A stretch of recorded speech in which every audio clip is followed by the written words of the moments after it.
Hello, everyone. Today we're going to talk about the healing you didn't know you needed, welcoming back your forgotten parts. Now, when you first hear that, you might wonder, healing what I didn't know I needed, what does that even mean? Most of us walk through life thinking we're already dealt with the hard stuff. We've survived, we've pushed through, we've learned how to function, how to perform, how to keep moving. And so we convince ourselves, I'm fine. But beneath the surface, these are parts that we've quietly pushed aside, parts that carry old wounds, unmet needs, or memories we decided were too painful, too messy, and too much. And here's the thing, those parts just don't disappear. They wait, they whisper, they show up as emptiness that success can't fill, as restlessness that no distraction can quiet, and as a quiet ache that says something is missing.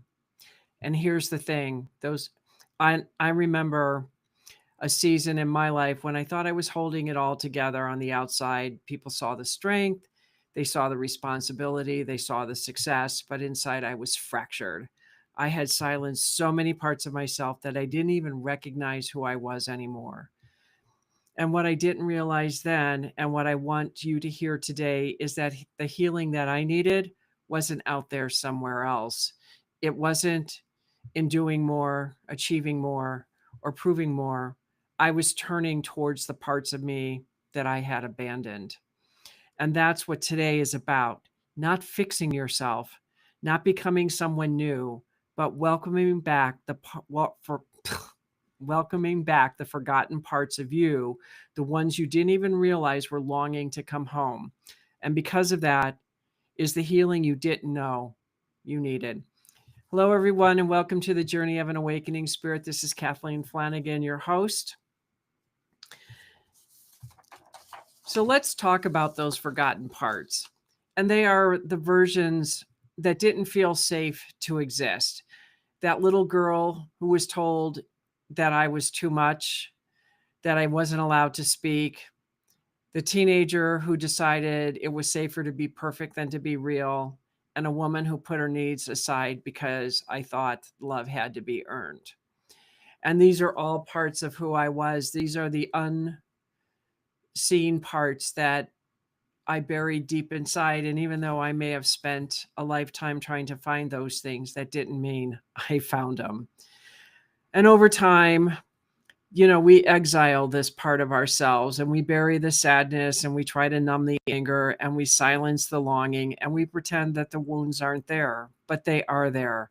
And on the outside, we function and we look strong, but on the inside, it feels like something is missing. Maybe you feel restless, like no amount of achievement satisfies you. That's definitely me. It was always on to the next, on to the next, on to the next. And I never felt satisfied. I always felt like there was so much more I could be doing. And maybe you feel empty even though you're surrounded by people. I learned that at a very young age, that I could be in a room of people and I was so alone and so isolated. And I just remember that what an illusion to be around people was. So I'm like, if I'm by myself around people, then that means I'm by myself all the time and I better learn to like myself. And that was something that I learned at a very young age, was that. And then maybe joy feels fleeting. Like when something good comes, you sabotage it before it takes root. Oh my God, I can't even tell you how many times I've done that in my life because I felt so unloved and so undeserving that I sabotaged everything. And even though I didn't think I was, because I could always see a pattern, but I didn't understand the pattern and I didn't know how to break that pattern. So think of it like this. Imagine your life as a house. You live in the rooms that everyone can see, the kitchen, the living room, the office. But there are other rooms, the basement, the attic, the locked bedrooms that you haven't entered in years. The energy in those rooms still affects the whole house. You might smell the dust and feel the drafts and sense the weight of what's behind the door. And the only way to truly heal the house is to unlock the rooms and bring the light back in. And that's what happens when you begin to welcome back your forgotten parts. And here's the shift: the parts that you've avoided aren't here to destroy you, they're here to guide you. Anger, it reveals where your boundaries were crossed. Oh my God. I mean, everyone always said you're angry, but I wasn't angry. I was enraged, and I didn't know why I was enraged. I didn't understand that part of myself, and there was always a sadness to the point of what I loved and I lost it. I mean, I remember when I finally said okay to the divorce with my ex-husband. I mean, I was devastated. I mean, I was married for life. I love this man more than anything. And yet I couldn't tolerate what he was doing. We didn't get along. I mean, I was never going to be good enough for him. I was always felt like I was behind the eight ball. I always felt shamed and abused and mistreated. And then shame, it shows up where connection was severed, where you learn to hide. And I can't tell you how many times I've felt that. I mean, I try to say I don't have any shame, but I did have shame. I mean, I felt bad about myself a lot of times. And these emotions and memories aren't proof of my weakness. I mean, we think that they are, but they're really not. They were the doorways to the truth. And when I stopped running from them and they began to show me the way home. And that's when I went to Chicago. That moment when I just remember sitting in that little 600 square foot apartment and just wondering why I did what I did. Why did I come to Chicago? What was I thinking? There was a part of me that was so terrified. And in that moment, I just wanted to be a better person. That's all I could say to myself is I didn't want to be angry anymore. I didn't want to feel as bad as I felt. I just wanted like the good things of life. I wanted love. I wanted kindness. I wanted to treat people good. I wanted people to treat me good.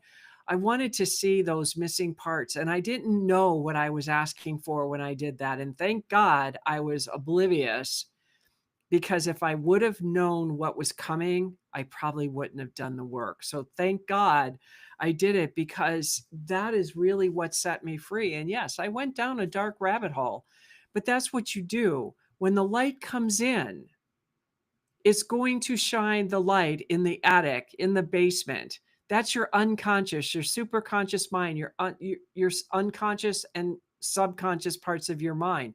The light comes in to start reflecting back. But you have to be ready for that, because this kind of work is not for the faint of heart, and you have to want to do it, because why would you start it and then not finish it? And it was hard. And I'm so grateful that I did it, because my whole life changed. Everything in my life changed when I faced those demons, when I saw that. And, you know, when I talk about this, about the tsunami of the beating that my father did and what that did, and there's more in depth in the chapter in the book, in the anthology book that's launching on September 9th, all of that mattered to me. That I didn't know how impactful that was. I always knew there was something, and I didn't know I was 11 at the time. I thought I was like 8 or 9, but I wasn't. I was a little older. And I couldn't get past that for the longest time, and I can see why, because of how emotional it was and the tsunami of emotions that came up during that period of time, and it still comes up. I mean, my father just recently passed away at the end of April, and there's a whole new set of emotions that came with it. I mean, all I kept saying is, "This is complicated," because I didn't understand what I was feeling. I didn't know who I was at a whole new level all over again. I didn't even know who I was, because when you sit there and you're just constantly doing this, looking over your shoulder, knowing there's something over there that's going to get you, the boogeyman under the bed, the monster in the closet. That was how I lived my life. I didn't know I was living my life that way until I changed it. And that's the thing, that those were the forgotten, hidden parts of me, because I just couldn't understand, why did I choose this life?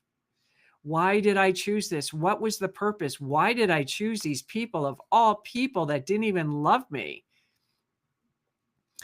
And I know why I chose them. Not fully, but I'm going to get that clarity really soon, because I'm going to do the Heal Emotionally Now meditation that's going to take me there to understand even more to a greater depth. But I want to be really ready for that. I want to understand that and then feel free, because what I'm finding right now is so many cool things are happening, and I'm not sabotaging them, but there's this part of me that feels so vulnerable right now, like I am 100% exposed to the world. Yes, I'm doing 3 podcasts a week right now. I had this dying lotus tree in front of my house was taken down on Sunday, and I don't like the way my house looks. I feel vulnerable. That tree, for some reason, felt like a protecting factor. I redid my website where I became even more vulnerable. And I'm like, I don't like this. I do not like this at all, because I feel like I've exposed myself to a level that I've never exposed myself. And it's very frightening. I'm doing it. I'm walking through the fire and it doesn't feel good, but I'm doing it. And that's the thing, is that as we progress and we start healing, there's always more, because we are a book that never ends. We are always growing. We are always changing. And it's up to you how much you choose to change in this lifetime. And I want to give this to you right now. And I want you to experience this. And this is going to be a very guided reflection. So I want you to close your eyes if you're comfortable, and take in a deep breath and let it out.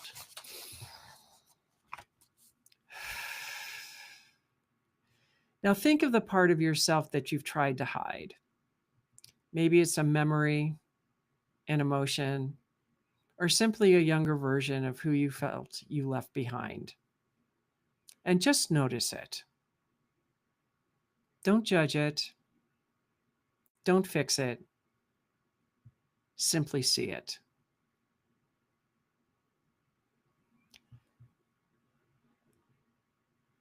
Now imagine placing your hand on your heart and whispering, "You belong here. I see you. I welcome you home."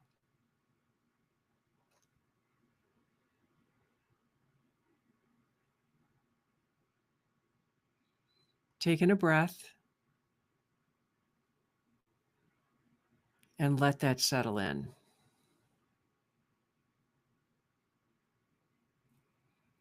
And when you're ready, gently open your eyes.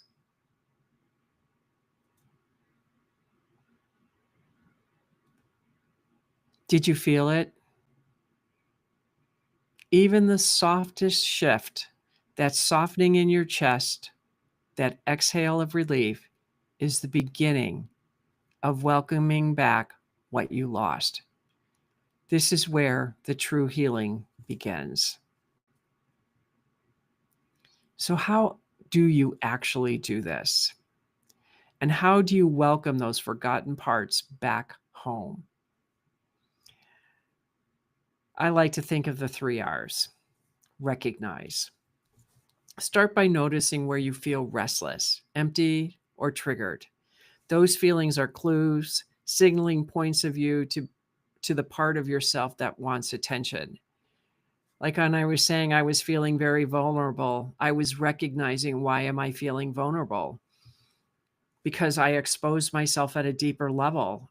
I've been doing that, and you think you're doing it and you're seeing it, but you're not there 100%. And when I was doing the podcast last week with Courtney, after it, we had a long conversation, and she said, and we were talking about our stories, and we were talking about recognizing this part and becoming that vulnerable. And she said, your story is the story you don't want to tell anyone. And I said, that story is what's in Anthology. I didn't want to tell anyone. And even though everyone gave me permission not to write that story, I knew I had to write that story, because it's the story I don't want to share. And it's the story that I'm walking through right now to show you the way back home, and to face the deepest demons that you have within yourself. And I'm here to tell you I'm still alive because of it. So revisit. Instead of pushing it away, lean into it with compassion and ask, what are you trying to tell me? And what do you need me to know? And in that vulnerability, I know that the greatest gifts that I want, that I have been asking and seeking for my whole life, is walking through the vulnerability and letting people see me, not judging, not creating whatever story I want to create around it, but just being fully 100% exposed, fully expressed. Lead by example. Let people see what I don't want people to ever see.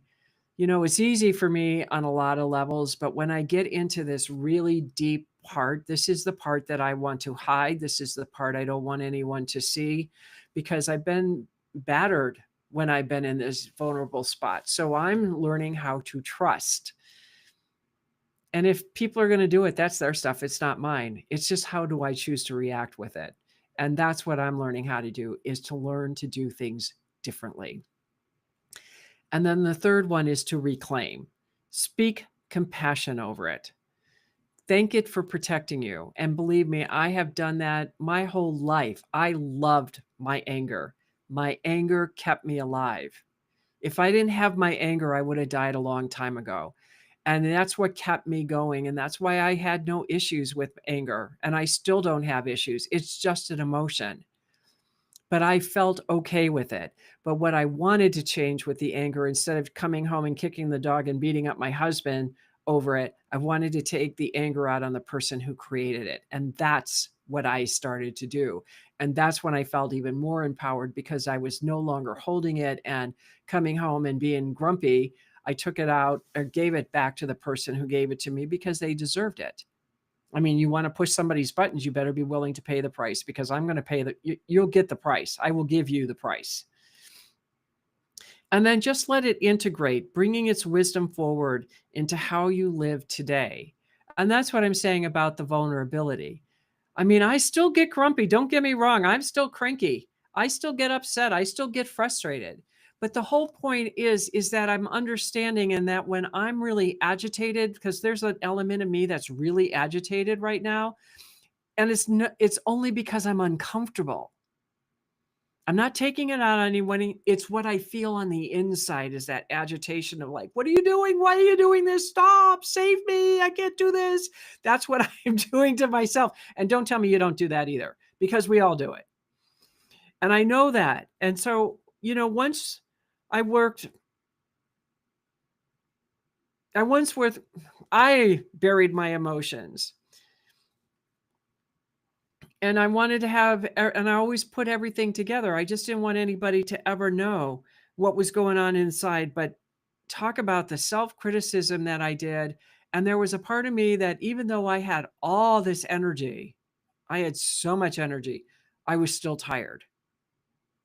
I was still tired, because when you're holding up your walls and you're trying to protect yourself, and you're trying to make sure everything's all in place and there's not a hair out of place, that control, because that's what gave me how I started to take control. I controlled everything in my life. That's what I wanted to do, because I figured if I could control that, then I was controlling me and I wouldn't fall apart. And I didn't want anybody to ever see that. And I didn't care, because I've had people say, you're a really angry person, and I'm not even being angry. And they're saying, I said, well, I'm fine with my anger. So what are you hiding? Because if you're seeing it and I'm not angry, then obviously I'm mirroring back, because we are mirrors to other people. And I started taking that kind of responsibility. Like, well, I mean, even Courtney said, it's like, you're like angry.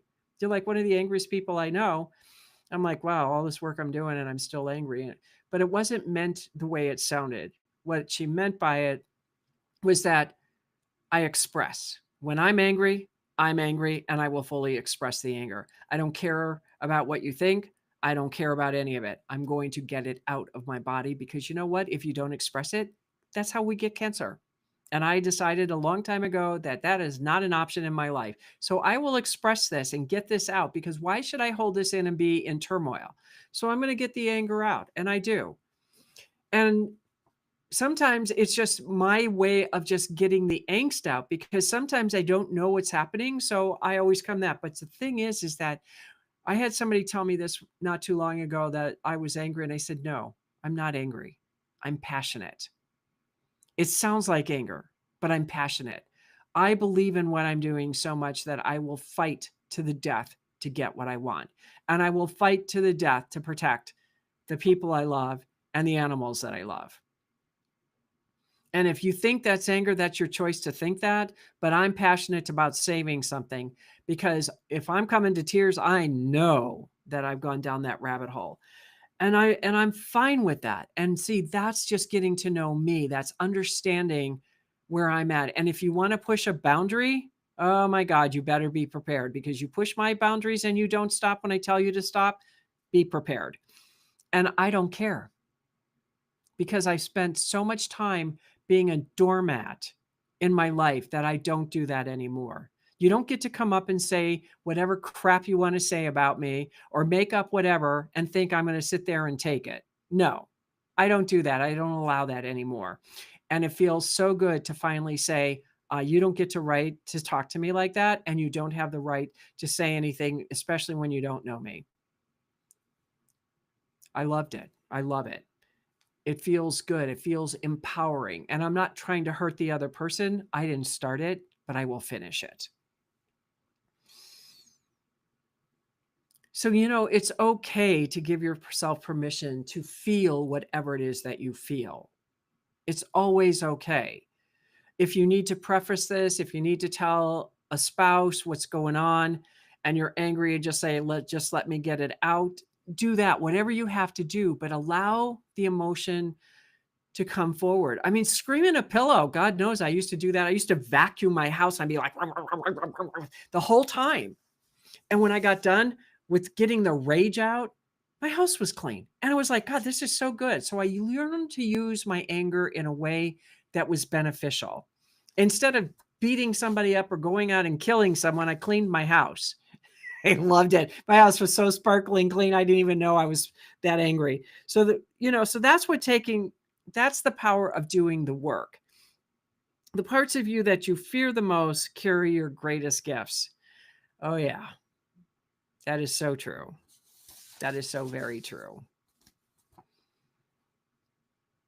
The tsunami of the emotions, of the rage that I felt, of the child that I was when I came, and when my uncle told me you were so full of love and everybody loved you, and you put big old bear hugs around everyone, and so happy to see everyone. And it's like, well, what happened to me then?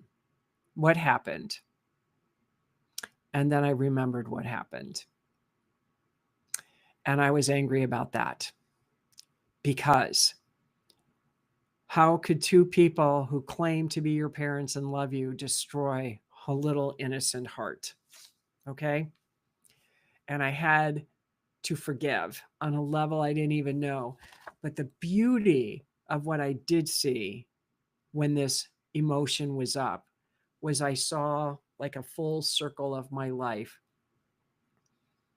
that I needed to do this deviation so I could understand me better. So I knew who I was, and I knew how I thought and how I felt.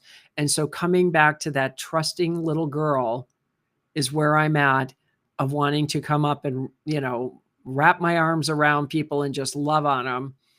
I'm not 100% there yet, but I know that's where I'm going, and that's where I want to go. And so my word is, I love everything that I'm doing, everything I want to do. I just want to pour love into it, because that's what generates my happiness, my safety, my freedom. And this is all part of that alignment process. So maybe I don't have to feel safe anymore, and now I can just walk into love. And maybe that's what I'm doing. I don't know. All I know is I'm observing, I'm listening, and I'm going to do what I need to do. So here's what I want you to take away today. The healing you didn't need it, that you didn't know you needed, might not come from doing more, striving harder, or fixing yourself. It comes from remembering, from opening the door to the parts of you that have been waiting in the shadows, from saying, you belong, I see you, I welcome you home. And this is part of that inner child work, because how many of us were wounded Every single one of us have suffered from post-traumatic. It doesn't matter what it is. It doesn't matter when it happened. We all have post-traumatic. And this is all that part of you coming back and loving you. Because nobody else is going to do it for you the way you're going to do it. And if you want to have what you want, it's up to you to make those changes. So when you stop doing this, when you do this, you stop living as a fragmented version of yourself and you begin to live as the whole authentic you that you were always meant to be. We are all unique individuals, and I know that in our society we compare ourselves a lot, and it's time to stop doing that. We need you just the way you are. The gifts that I've been received from the people that I've had in my life throughout the various parts of my life have been the best. Their uniqueness. And yes, I compared myself for a while when I was younger, and I don't do that because I still do comparisons every now and then, and it's usually when I'm feeling really, really insecure, and then I stop myself. And it's like, no, Kath, you just haven't found where you need to be. You know what you want, you know where you're going, you're just not sure how to make that path. And as Courtney told me one day, is when you're building something really big, it takes a long time to get it off the ground. And, I hold on to that because the deeper I go, the more my life gets better. And the more money that comes in, the more love that comes in, the more friendships that come in. I'm just watching how my life is unfolding, the more I unfold with myself. So tonight, maybe journal on this question. What part of me have I left behind that's asking to come home? And as you sit with that, may you feel the courage to open the door and the grace to welcome yourself back. Because you were never meant to be broken. You were always whole. And it's time to live from that truth. I want to thank all of you for joining me today. I really do appreciate your time because I know how valuable time is. And if you want to reach out, you can reach me at KathleenMFlanagan.com. And I do have a 15-minute free call if you'd like to call and see if we can work together. I do have a list of services and programs on my website that are there that can help you through this process. I do have the authentic, what is it? I don't know. I got a couple of things up there for free. The alignment, authentic living or something.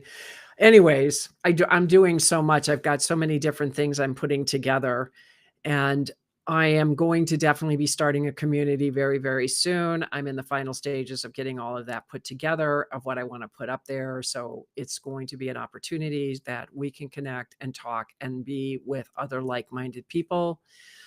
I will be back here next Tuesday at 4 p.m. Eastern Standard Time. And from my heart to yours, I wish you a very happy week.